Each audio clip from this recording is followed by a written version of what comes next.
Talk 580 1059 KMJ. Welcome to the Marc Kapetan Show. I'm attorney Marc Kapetan, your host. Today's show is brought to you by the Kapetan Brothers Law Firm, serving the Central Valley since 1995. If you have been injured in an auto accident, a truck accident, or a motorcycle accident, give us a call at 559-498-8000. Or if you've been arrested or cited for a criminal offense, call us. We can help. 559-498-8000. Kapetan Brothers, we are the Valley's law firm. On the show today, this is an honor for me and a very, very special guest and a friend for many years now, Congressman Devin Nunes, House of U.S. Representatives. Devin Nunes, how are you doing? Mark, it's great to be on your show on a Saturday, KMJ land. It doesn't get better. Normally I'm on during the week, so this is great. Well, believe me, and you're on during the week talking about politics, and today we are going to talk about nothing about politics, if you don't mind doing that, right? It sounds like fun. Get away from it for a little while. First thing I got to do is I got a friend who basically has been listening to the shows, and he says, you never sort of introduce the people and what they do. You just start talking about them. I go, yeah, that's sort of the point, just to have a conversation. But let me tell people what you've done in life. You were 30 years old when you started with the U.S. House of Representatives, right? Yeah, 29 actually. 29 years old. You've been a ranking member of the House Permanent Select Committee on Intelligence, You are a member of the Ways and Means Committee. You are a ranking member of the Ways and Means Committee, a subcommittee on health, former chairman of the Ways and Means Subcommittee on Trade, former chairman of the National Park Subcommittee, and former member of Agriculture and Veterans Affairs Committee. Not to mention your earlier life, right? Yeah. Well, and I was, I don't know where that came from, but I was chairman, obviously, of the House Intelligence Committee. I'm still the top Republican there. Yeah. And I'll tell you, to me, it seems that in Washington, there are people that work hard and people that talk hard. And you just appear to be one of these guys that works hard. Well, we always like to say there's a saying for it that there's work horses and show horses. And in politics, there's a whole bunch of show horses. But I like to say that I'm one of the work horses. But at the same time, I've got to get out there and get in front of the American people. Because of the positions that I've been so luckily to hold because of the people of the San Joaquin Valley and the KMJ audience region have been very kind to send me back there several times, and I take the work seriously. And hopefully, we've won more than we've lost. And I think that's the key. Well, and you have made a huge difference in that regard. I mean, and I'm going to go back to the statement that you made. There's work horses and show horses. Is that from your agricultural days, or is that from your Washington days? I don't remember where I got that from, but yeah, it's just kind of an old DC saying, and it's very fitting. If you know anything about horse racing, it's very very fitting. Horses in general. And what's funny about it is because I went with you and walked down into the bowels of Washington D.C. of the Capitol, basically, and there are a lot of people that are out there for show, and you were down in like I said, the bowels, the basement area, walking around, and you really are working this thing. You are digging deep and working hard at it. Well, one of the reasons that I've always liked policy, I've always been a policy guy. So, and I know we're gonna talk about kind of some of that start, but how I got started in this. But I really got into politics overall because of the water issue. Right. And I studied. Not only did I grow up irrigating on doing real farming. Right. I also studied it in college. I took a lot of classes on water and water law. Right. Right. And got a master's degree where I took, and that was kind of like a it was almost like a minor. I ended up not getting an official minor, but I took a lot of classes because I've just enjoyed the movement of water. I enjoyed everything from the original Roman aqueducts that you see, Roman history, the Greek culture, early irrigation, early agriculture, and of course we live in the center of that here in the San Joaquin Valley.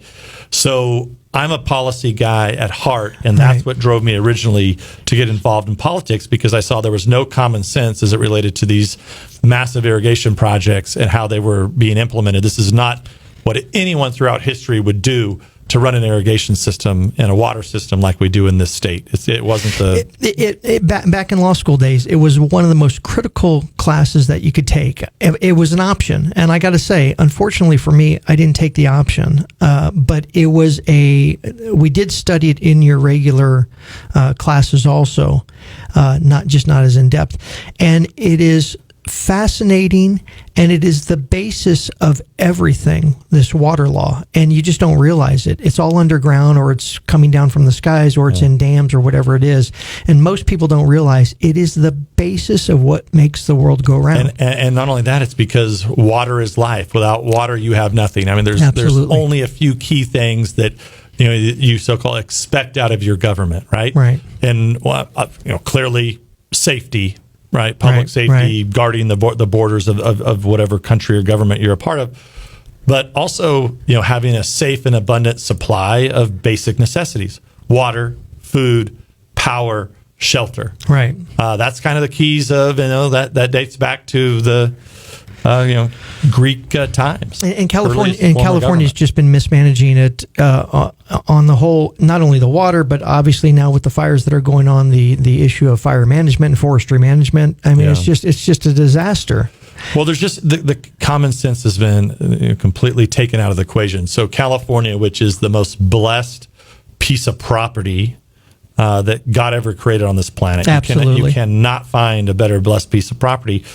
That people who came here originally, dating back to the early Spanish missionary Father Sarah, they realized early on they had to figure out a road system, they had to figure out a water system. Now, of course, we tear down statues of Father these guys, Sarah in this state. But then when it got really sophisticated in the late 1800s, early 1900s, right up here above Fresno, all kinds of sophisticated sloughs were built to bring timber down, because you brought up the issue with forestry. My grandfather used to ride those sloughs. They had he would ride the timber from up in the hills, and he'd ride it all the way down to Clovis to the mills. One of my earliest memories as a child was going up and when they would still run water through some of those sloughs, and they had a portion of it that you could actually slide down. Oh wow! In for a little ways. I remember going up there with my father and my uncles. God, it must have been just 4, 5, 6 years old. Wow! But the point of this is that all these giant aqueducts, water pumping systems, huge dams, that was all thought out by people starting in the late 1800s, early 1900s, finally completed with John F. Kennedy coming out here to the valley saying, look, we're going to make this whole valley bloom and this whole state bloom. That was in the early 1960s.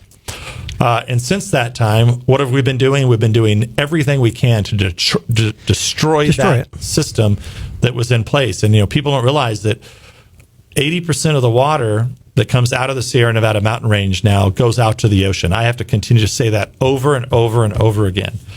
And we could farm every single acre and have every piece of grass could be green in this state. You wouldn't have to put in artificial lawns. I'm talking about L.A., San Diego, the Central Coast, the Silicon Valley. None of that has to happen if we just decided as a state that then this is what the founding fathers of this state, of this irrigation architecture believed. 75% of the water can be dumped to the ocean, wasted to the ocean. 75%. So we're talking about 5%, basically. 5%. And what's the difference? The difference is it's not just about brown lawns. It's not just about not having to put in rocks in your flower bed.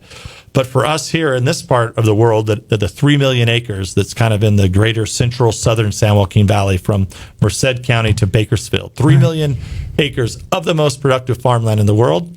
1 million of those acres are going to have to be either fully set aside or partially set aside. 1/3 of it. And so, look, that's what I'm passionate about it. I understand it. I ran on it. And I've never seen such a more foolish group of whether it's the media to the politicians in Sacramento and the socialists that are now controlling the Democratic Party.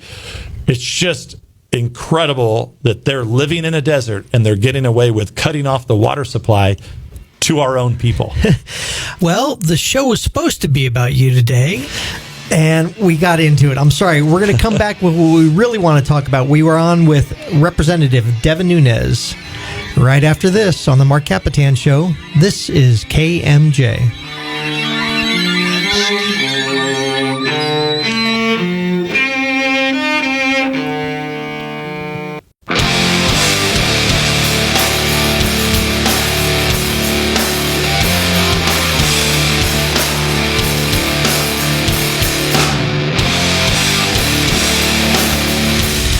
Talk 580 1059 KMJ. Welcome back to the Marc Kapetan Show. I'm attorney Marc Kapetan, your host.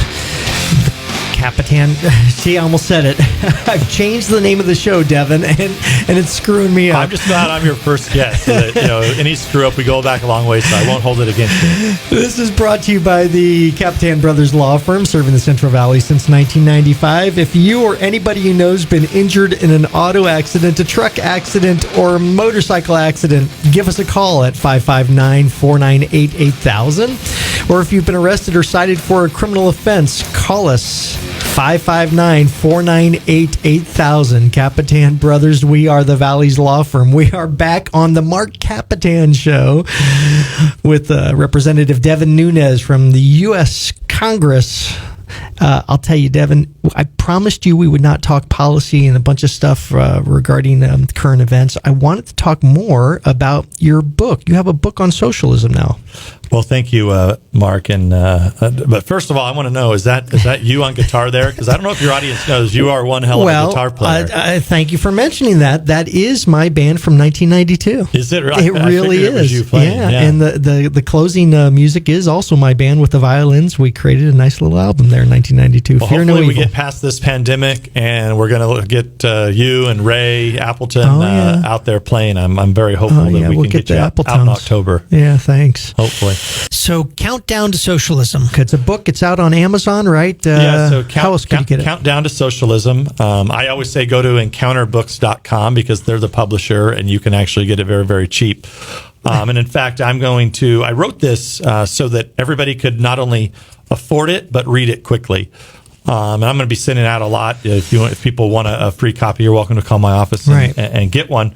But part of this is going back to I've been concerned for a long time about the mainstream media, how the mainstream media is essentially on one hand going broke because their business models don't work, or they're owned by billionaires, which almost all of them tend to be left wing, and they have an agenda. Look, let me interrupt you real quick, because I've always been concerned about this and been mentioning it for years now, that history always repeats itself, and people don't remember that history repeats itself. And is it the mainstream media that you think fuels this push towards socialism, or is there some sort of underground thing that's going on? Well, it's socialism, communism, all the isms, fascism, totalitarianism. They have a few things that they have to do. They have to go in and they have to get young people. Right. And so one of the easiest places to do that is in the school system. So it's in what they teach, but especially at the universities. This is something, that's been recognized at least by the conservative movement in this country and around the globe for a long time. That's what all the isms always do. They go in and they try to mold young people. And that's been getting worse and worse and worse. And so instead of writing a big novel about it, you decide, I'm going to put this in the simplest form that I can. Well, I think that this is the key that we've known about. We've known about the mainstream media and the challenges the mainstream media brings up. But this is what's new. And I think this is going to be written about more and more if things don't change. And that is what I call in the book the disinformation funnel. And that's essentially everybody's walking around with these. And for those who can't, I'm holding up my phone. The iPhone, yeah. And what people don't realize is Google owns YouTube. That's one entity. They're by far the biggest. Then you have Facebook that also owns Instagram. And then you have Twitter. Those platforms are basically deciding what you get on your phone. So you're not actually in an open, free, and public square. I guarantee you at the Marc Kapetan Show, as a small show, you have almost zero probability of getting seen or heard out on these big social media platforms. And I would go even farther to say, if you decided, let's say, to do a show on this is just one that's been in the news lately, hydroxychloroquine. Okay, something that I've taken for a long time, and when I go overseas, is on the intelligence committee, places that have malaria, you take it. It's an antiviral drug. There's very few side effects with it. Some people do get them, but very few people. And the whole idea is antivirals are probably going to work in one way or another. And at the beginning of this pandemic, there was a reason to try a lot of those antivirals, like similar to what Tamiflu does. But you think it's overt censorship? Well, yes, because if you were to have on a local doctor, and down in Kern County, they realized about this, a local TV station had this, and you decided you were going to have a local doctor on talking about hydroxychloroquine, and the whole show was going to be a Marc Kapetan show. We're going to say that, and let's say the doctor was saying that he believes that hydroxychloroquine does work in combination with other things. And, look, that's the right of that doctor to say that. Right. A lot of doctors do believe that, by the way. And if you put that on, if that was your inaugural show, and you put it out on YouTube and Google, I guarantee you, if I was to put that out on my social media, right, it would not take long. You would be completely eliminated from the face of the planet. No one could find your show. And you're saying that these companies are specifically censoring it. It's not a matter of how many plays get played, You'd be removed from YouTube. For sure. They're not going to bother people that have 2 views, right? But if you had something that started to get several hundred views, or like down in Kern County, where they had a situation where they had the doctors that came on and were talking about some of the treatments, that got eliminated from YouTube. Does the media company have the right to do that? Well, look, this is the fight. If it's a free media. This is the fight, and this is where I continue to bring lawsuits against the media companies, right, but also against the social media companies. Right. Look, I don't believe Congress ever intended to have anything but a free and open public square. Right. That does not mean that you get to have content moderators that decide what the Marc Kapetan show can talk about or not talk about. Well, and that's the problem. And listen, I don't agree with it either. But playing the devil's advocate, is it up to them? Is YouTube and everybody else just like any other media company, a newspaper, where they have an editor that could decide what to put in their paper? Well, therein lies the issue that if you're going to have people that are moderating content, that are essentially developing content, like KMJ, right, like any publisher, like any TV station, then they should be treated the same. If you're truly just going to be a traffic conductor and ensuring that everybody can get onto the World Wide Web, right, the internet superhighway, that's the key. So look, and that's the difference, is that people are supposed to be freely posting. You're supposed to, unless it's offensive conduct or something to that effect.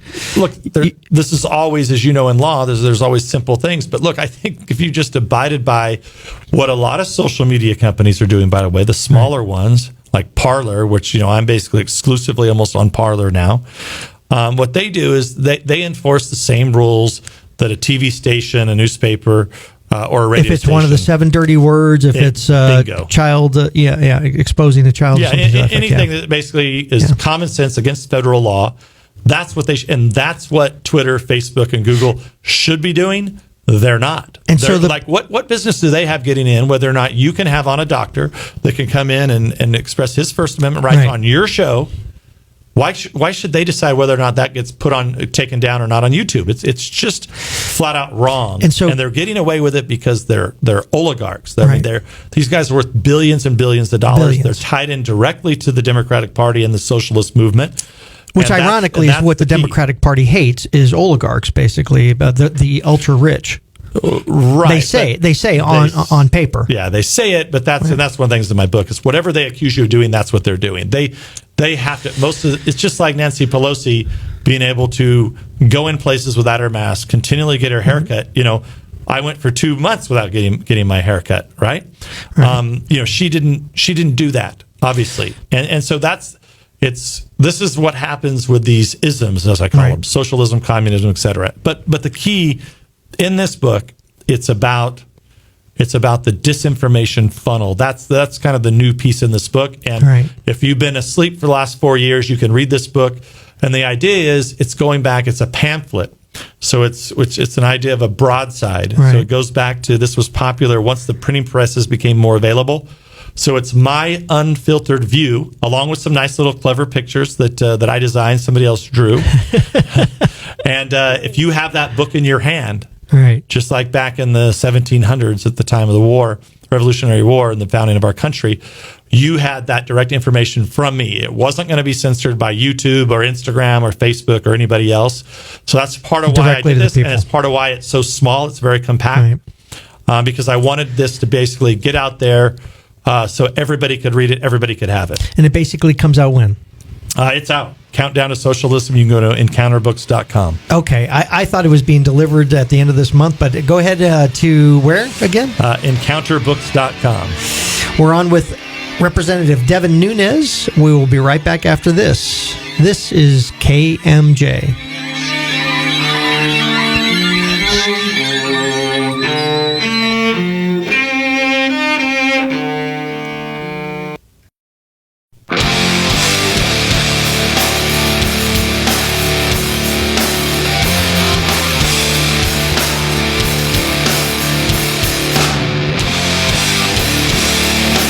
News Talk 580 1059 KMJ. Welcome back to the Marc Kapetan Show. I'm attorney Marc Kapetan, your host. Today's show is brought to you, as always, by the Kapetan Brothers Law Firm, serving the Central Valley since 1995. If you or anybody you know has been injured in an auto accident, a truck accident, or a motorcycle accident, give us a call at 559-498-8000. Or if you've been arrested or cited for a criminal offense, call us 559-498-8000. Kapetan Brothers, we are the Valley's law firm. We are back on with Congressman Devin Nunes. Congressman, I have a present for you. All right. Are you ready for this? I am. Okay. This, Blake Taylor, who's my producer, Marcella Taylor, is sitting right next to me. Blake Taylor is the program director of KMJ. He says, we need a song for Devin Nunes for when he comes on the air. So I wrote a song for you. Are you ready for this? All right. You are the fighter of the deep state, right? Uh-huh. All right, here it goes, buddy. Who are you going to call when the Democrat deep state infiltrates your private life, spies on your party leaders, and threatens your democratic way of life? Who? Devin Nunes! Devin versus the deep state. Come and join the call. Devin versus the deep state. He's gonna save us all. Devin versus the deep state. Giving it to the man. Devin versus the deep state. To save our beautiful land. Yes, we love Devin. He's taking out the deep state. He really knows how to kick ass. All right. So who on earth is that voice there? Is that you? That is actually me. Oh, my God. Wow. I didn't know you could sing. I knew you could play guitar. I faked my way through it. Yeah. We had talked a long time ago about writing a book called Devin versus the Deep State. I've known you now for many, many years. We met on the fields of some groundbreaking years ago when you were first running, right? Yeah. Well, I was running for Congress, and your brothers were running for judge back in the day. And I think your campaign manager, Tim Orman, was my campaign manager at the time when we were running for judge. And I got to say, I looked at you, and I thought, who the heck is this guy? You were wearing, I want to say, what do they call them? Roper's boots? Yeah. You know, like dairyman boots? Yeah. And you just had this wide-eyed, you hadn't been in politics yet, and you just had this wide-eyed look to you. And I thought, who's this guy, and how's he ever going to, be in Congress? And, you just killed it, I got to say. You started off... Well, I was already in politics by then, just not in Fresno County at the time. Not in Fresno County, yeah. Your family came from Portugal, the Azores, right? Yeah, like most of the people that are from Portugal here in the Valley, they're actually from the Azores for the most part. Not all, but almost anybody with a Portuguese descent is Azorean background. Yeah. What do you know? What part of the Azores? What cities? Sure. It's there's 9 islands, and my family primarily comes from San George and Pico. Oh, really? Which are two of the smaller islands. Yeah. Well, Pico's actually the tallest island. And the tallest point in all of Portugal is Old Volcano, right? But it's a large island, but it doesn't have population wise. I think it's around 15,000. I went there and it's got to be about 10 years ago. An elderly lady who the family couldn't go with her, wanted to go see her family after 35 years of not seeing her family, and I went with her. I escorted her because she was partially blind, and I got to say it's a beautiful country.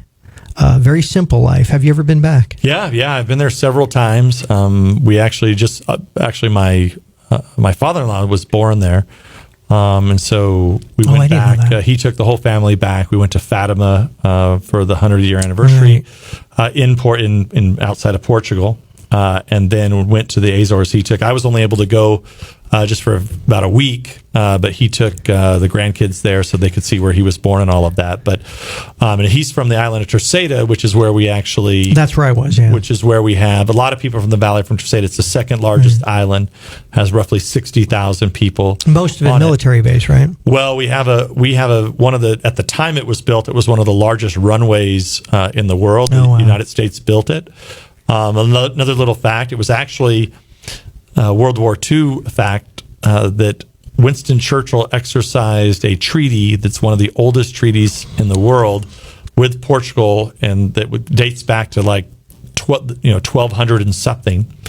Because Portugal was was not involved in World War II, so they didn't want to be involved because, of course, small country, poor country, they were just going to get run over no matter what happened to them. Right. And Churchill said, look, we're going to come in there and we're going to exercise this treaty and we're going to take over this island of Terceira. What was interesting is that, and I actually met this man, he's now passed away, but the United States went in, this was kind of pre-CIA, but they went in with an intelligence group and they went to another island, the farthest west island east island called Santa Maria. Right. And he went out there, landed, built, figured out where they could put a runway. So the United States actually went to Santa Maria and built the runway. The Brits went to Terceira and built a runway. And it was because it was the only way you could keep the ships afloat because all the German U-boats were under the water there. Oh, wow. So you had to be able to put airborne to go in and dive bomb and take care of the ship, and take care of the U-boats. And so it wasn't until that time it was the Azores, Iceland, UK gap. Right. They were sinking everything that was coming out of the United States. So, we lost a lot of Americans. This was before we were even in the war. Right. A lot of merchant ships. We lost a lot of Americans that died to the Germans sinking these ships. Anyways, just kind of an important past. But later, right after World War II, Cold War, we took over Terceira and we made it. It was actually an alternative landing site for the space shuttle. And at one I didn't time know that either. Wow. Yeah. So it's you've been there, so you'll see as many American flags, U.S. flags flying as you do Azorean flags or Portuguese they love flags. the Americans. How did the family come over here? Your grandfather came over here, right? Yeah, my grandparents and great-grandparents. So my first came in the early 1900s. He was actually a sheep herder on my mom's side. He came from the island of Pico. So a sheep herder, and then he comes over here and he owns a farm, right? Yeah, went to Oregon and would run sheep from Oregon all the way down to Bakersfield. Oh my gosh, you're kidding. And originally bought land in the Visalia Tulare area and really had sheep until after World War II. And then my grandfather got into grapes, which if those of you know your Azorean background, that Pico was one of the islands that has a lot of grapes on it. So I didn't know that. So got into grapes, and that's how I kind of got my interest in vineyards and wine, which I'm still involved in today. And he had a family farm called Nunes and Sons, I think it was? No, this was on my mom's side. Oh, I see. So even on your mom's side farming. Yeah, this was on my mom's side. It was sheep herder. And then on the other side of my family, they were mostly, on the Nunes side, dairy farm, and did a lot of things, walnuts. But yeah, it's a big family. And you basically grew up on a farm. Oh, yeah. I grew up on the Nunes side of my family. We all grew up together, all the uncles and cousins. We all worked there. And then slowly everybody branched out. And my father went into vineyards and also farming cotton, just about anything you can imagine.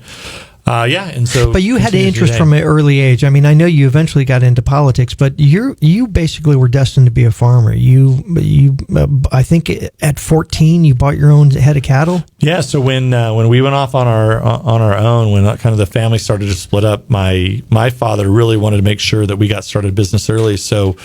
On our own, I went out and started raising dairy cattle. Oh, wow. And then actually got into the harvesting business with my younger brother. Yeah, you and your brother bought a harvesting business? Here in the valley, they'll understand what that is. So we brought swathers, and we cut alfalfa, pretty much anything you could put in a windrow and rake. We did it. And we did that for several years, all the way through college. Were you ever part of FFA or anything like that? Yeah, I was involved. Yeah, was involved in that. But I know eventually you take it to the extent that you go to college, Cal Poly, and you major in agricultural business, and then you also get a master's in agriculture. That's right. Yeah, and we talked a little bit about that earlier, about, focused on trade policy, water policy. Right. And ultimately, when I was going to school, I thought that I would be involved in policy matters because that interested me. So I thought originally that would mean like being involved in Farm Bureau, things of that nature. But did you see it that it was going to be a sideline to actually farming itself? No, because I started farming on my own. My formative years. I ran this ranch that was down in Delano. Mm-hmm. That was kind of my first big job that I was in charge of. I must have been like 13 years old.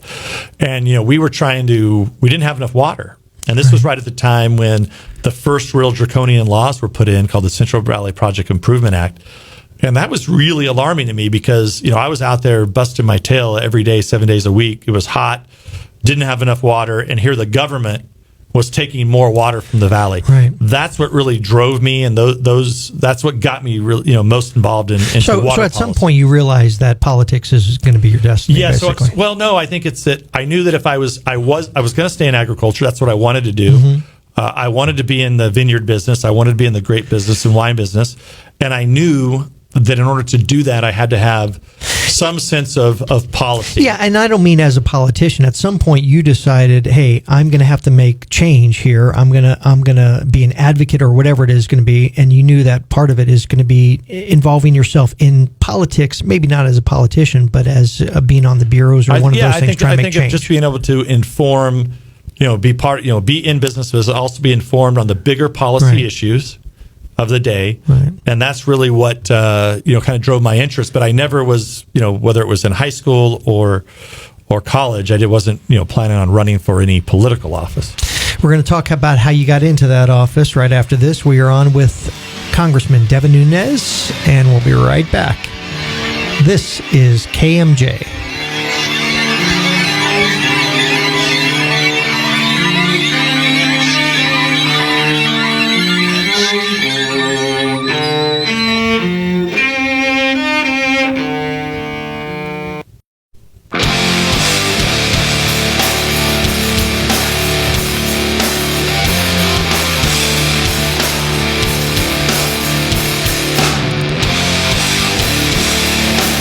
News Talk 580-1059 KMJ. Welcome back to the Marc Kapetan Show. I'm attorney Marc Kapetan, your host. Today's show is brought to you by the Kapetan Brothers Law Firm, serving the Central Valley since 1995. If you've been injured in an auto accident, a truck accident, or a motorcycle accident, give us a call at 559-498-8000. Or if you've been arrested or cited for a criminal offense, call us 559-498-8000. Kapetan Brothers, we are the Valley's law firm. We are back on with Congressman Devin Nunes, whose new book, Countdown to Socialism, is out. Once again, you could get it where? You can get it at counterbooks.com as the publisher, but you can get it on Amazon, Barnes & Noble, like that. And don't forget to like Kapetan Brothers Law Firm on Facebook. Like us on Facebook, Kapetan Brothers Law Firm. You got a Facebook that you want people to like, Devin? Well, I only tell people to go to Parler. So Devin Nunes at Parler, because you need to stay away from Google and Facebook and Twitter. Sorry, folks. It's a sewer pit. You can read about it in my book. Can they go to my Facebook though, please? They can go to your Facebook. Yeah. Okay, thanks. Look, it's like what we were talking about earlier. You have no other place to go. You have to do that. Yeah, and that's like you say, it should be a free media as far as that's concerned. But I'm on Parler and Rumble, which those are alternatives to these big tech oligarch companies. Right. And it's actually, I think over time you may want to look at going there because it's going to be, it's a place for smaller developers. I'm writing it down right now. Yeah. How'd you get in? I know that you went to Tulare Union High School. Bob Mathias, famed Olympian, was, and also a congressman, went to Tulare Union High. How did you get into? Well, that's a long story, but it's, you bring up Bob Mathias. He was just such a great man, famous for the Valley. People don't realize what he did. he essentially was, and I'm surprised there hasn't been like a new movie written about him in his lifetime. But to win the decathlon twice is quite amazing, especially coming from. I didn't know he won it twice. Twice. Wow. Little Tulare, and he was always just such a gracious man. When I first started running, I reached out to him. I'd seen him. You did. He had come to my high school a few times to speak growing up. Yeah, just to speak. But he was just so helpful. He was my original honorary campaign chairman. Right. Unfortunately died. That's nice. Yeah, he unfortunately died at a relatively young age. He got cancer. I think he was in his mid to late 70s. But just an amazing man, an amazing career. So how did you get into this? And then I got into politics. Surprisingly, it was in 1994. Yeah. Which was a big year for Republicans. It was kind of the last time the people of California stood up and said, we're going to reject all of this movement to the left. Right. And the Republicans got control of the state legislature that year for the first time. And passed the three strikes bill and a lot of turnaround. Yeah, that really originated from here in the Valley. Yeah. Ray Appleton was involved in a lot of that. So, I was in college at the time, and I go to this meeting. And it's kind of a longer funny story, but the quick part of it is that Pete Wilson's deputy campaign manager is at this meeting that I didn't know what I was even doing there, because it was just our neighbor said, hey, we're going to have this meeting, and it's in the spring of 1994. And they're going around and they're saying, well, you're going to do this, you're going to do that, you're going to do this, and there's 50 people in the room. And they look at me and my buddy who were just there, and like, hey, we're just here as we're friends with them. Like, great, you're going to be chairman for Pete Wilson's reelection campaign for the Cal Poly campus. Wow. And I said, whoa. I said, well, I don't even know what the hell what this is about. How would I even know how to do this? And long story short, we didn't realize that, and you know this from running for office, when you give people a yard sign, if you don't actually put it in their yard. You're lucky if it gets up by election day. Right. And if you give somebody 10 yard signs, 9 of them stay in their car and maybe 1 gets up in their yard. And so I didn't realize it, but I just went out there like, hey, we need you to put up these 4x8 signs, these yard signs. And so I went around doing that. So they gave you a title and about 1,000 signs. And then you were like, wait a minute, I don't get anything out of the title. I'm just putting up signs. And that was it. And then after I got my master's degree, I come home and there was controversy involving the agriculture department at colleges of the Sequoias, where I went to school also to get a 2-year tech degree. And I got visited by my professor, one of my former professors. He comes by the farm. I was at home running the dairy farm at the time, working with one of my uncles. And he comes and says, hey, I want you to run the campaign. We're going to run somebody for the COS board. And I said, well, what do you want me to do? He said, well, I want you to run the campaign. I said, I know how to park cars and pour, and clean up tables and put up signs. I said, I don't know how to run a campaign. Anyway, the day before the filing deadline comes, both of the guys that were looking at running bowed out and said, why don't you just run and don't run a campaign? Why don't you run? We'll support you. You're kidding. I didn't realize till later I was just a sacrificial lamb. Nobody thought I was going to win. I was 22 years old. Yeah. And it just so happens that there was controversy going on. And you became one of the youngest people in California history. Yeah. Right. Yeah, for sure, for College of the Sequoias. Wow. But yeah, it's I'm a big believer in the junior college system. It's one of the last vestiges we have where people can go and learn real skills that they can actually go out and get a job immediately. And I think we're lacking a lot of that in the society today, people that know how to do things with their hands. And the junior colleges are one of those last places. You later get appointed by Judge George W. Bush? Yep. What position was that for? That was a state position. So there's 2 appointed state positions. Actually, Connie Conway, the former Republican leader, former Tulare County Supervisor, Assembly Republican leader, she is in the position that I used to hold. Right. So it's a presidential appointment here in the state of California, and that was enjoyable. But I only did that. That's when I met you. I did that for about 7 months. 9/11 happened. Oh, I see. Right. There's a new district that's drawn in 2002, and that's when I meet. You guys on the campaign trail. On the campaign trail. And all of Tulare County at that time was in the district, which was about half the district. So who made the suggestion? And I was one of the highest-ranking Republicans. And so who made the suggestion to run for Congress? Well, it was kind of obvious when my home county was all in one district. There were a lot of Fresno politicians at the time that thought they were going to win that seat. But, it was clearly more of kind of a Tulare County, southern Fresno County, rural. And it was pretty interesting because kind of the politics you see today, but I won all the rural areas. Right. Reedley, places like Reedley and Orange Cove and Kingsburg. And so, it was kind of a neat deal because I ran against a couple of Fresno politicians in the primary. Did you have the discussion with your wife? I mean, obviously you see what politics can do, to a person or attempt to do to a person. And I'm assuming when you were first starting to run that you didn't realize this is what it was going to be like. Did you have that conversation with your wife? Did you have any notions or anything? Nobody would have thought it would have turned into this. I think I had enough sense to know that politics is a tough business. I mean, anybody who's ever run for office or worked on a campaign, it's tough. But nothing like what's happened the last 4 years. Right. And nothing like that. Nobody can possibly be prepared for there to be an attempted coup on the President of the United States. Absolutely. Right. I mean, you get in your first day and it's all peaches and cream. Are you nervous? What happens on your first day when you walk into Congress? Oh, by then I was fine, right? I had done so much by then you're looking at, I'd already been at junior college level. Right. I was served in the Tulare County Party, the state Republican Party, appointed by George W. Bush. So I was fairly well seasoned. But I got to say, you took me to the State of the Union address this last time in February, and even being in that room, my heart is pounding. Mm-hmm. What's that first experience like going into that room? If I have one thing that that's vivid in my memory, I was there for orientation, and my first chief of staff, Johnny Amaral, and we were walking back from a dinner or something, and we looked up and we saw that Capitol at night. We could see the Washington Monument, and those, it's spectacular when it's lit up. Yes. I mean, at night, it's just a spectacular place, the center of the free world. Right. And I just remember both of us walking and saying, "Wow, this is like kind of an incredible moment."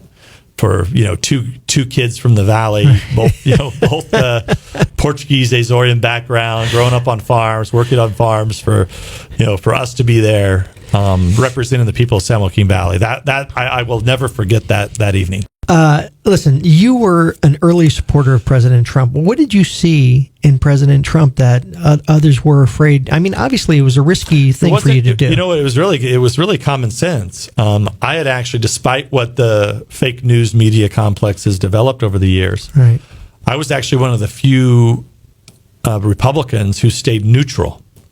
So I was neutral. Remember, we had, 15 fairly credible Republicans running. We had governors, sitting governors, former governors, senators. A bunch of senators ran, and Donald Trump. Right. I was chairman of the House Intelligence Committee, the top Republican. And one of the things I wanted to do is I wanted to maintain, pure neutrality so that I could brief these candidates on intelligence matters, because whoever becomes the nominee ultimately is going to be briefed on the intelligence. So I thought, I don't want to compromise myself at all. I'm going to stay totally neutral. But then after the Republican convention, whoever the nominee is, that's who I'm going to support. So it just so happens that I was one of the few people that actually followed through on my word, which was to remain neutral and then get behind 100% whoever the nominee is. And I look back, that was the problem, is that a lot of Republicans were listening to the news media saying, "Oh, this brash business guy, all these issues. Right. I'm just going to stay away. He's not going to win. He's never going to win." Every poll had him down 10 points. And you said, "I don't care." Wait a second. I supported Romney. Right. I supported John McCain. Donald Trump's a businessman from New York. He's got every right to run. He won the party's nomination as a representative of the Republican Party from California, representing people here.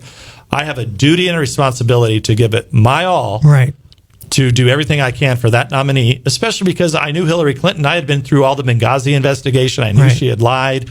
All her whole team had lied. She was, the Clinton, going back, people forget when Clinton was finally out of office, he was very unpopular with all the pardons he did. So basically, if you were going to be part of the party, you were going to support the party and whoever the nominee was. I had an obligation to my colleagues and my constituency here in the Valley to give it my all. Now, is time I don't ever do anything. If I'm not going to do it, you do it 100%. I'm just if I don't want to do something, I'm just not going to show. I'm not going to do it. I'm just going to tell you straight up. Look, I love your show, Marc Kapetan, but I'm just not going to do your show, man. It's just not going to work for me. Now, after it's all over and said and done with, you start working with him. Well, it's kind of funny because when they looked to someone to sit on the transition team, right, there were very few Republicans out there who had actually done anything, that actually followed through on their word to actually help, because they all thought he was going to lose. Right. And look, to be honest, I thought he was going to lose too until the last couple weeks. And then I said, wow, this guy actually has a shot to win. And you could see that he had a real following across states that we typically didn't have a following in since Ronald Reagan. I have friends that you never would suspect would say it, but they thought from the very beginning that he was going to win. They saw him as the everyman person. What do you find now working with him? Does he have that pure everyman quality where he truly does do things for the common man and the worker? Well, look, he definitely sees things through a different set of eyes, and you've heard this too. Everybody I want somebody who's not in politics. I just want somebody who's never been in politics. Well, look, that's who this guy is. Right. He's a business guy. He clearly understood Hollywood. He knows how to present himself, and all through 2015, you have to remember the mainstream media was supporting him. Now, look, in retrospect, and I think he now realizes this, it was because they thought, oh, wow, no, if this guy wins, he'll be so easy. He's a business guy. Right. Girlfriends in the past and, several, a couple marriages. Yeah. This guy will be so easy to defeat. The mainstream media said such nice things about him all through 2015. And then the minute he won, then they turned on him and said, this is a joke. All the Republicans know it's a joke. Look, even Mitt Romney knows it's a joke. So he should be thanking them for getting him elected. That's great. Well, he did get him through the primary. You're right. You're right. They did. And ultimately, look, he's been, we've known the mainstream media has been a problem. We've known social media has been a problem. But it took a businessman from New York to actually show the entire Republican Party, this is what you guys have been dealing with. And this is a guy who was, not really kind of a traditional Republican. As Republicans, that's what we've always wanted. We want a guy with business sense who knows how to run an organization, to help run not only America but the party. And he ripped the bark off the tree to expose the media, which is just simply amazing that it took somebody like this to do it. Okay, besides being a great barbecuer, what's the one thing, and this is a stupid, dumb radio question, okay? What's the one thing people don't know about you? Wow, I don't know that you wouldn't know. No, it's about people out there.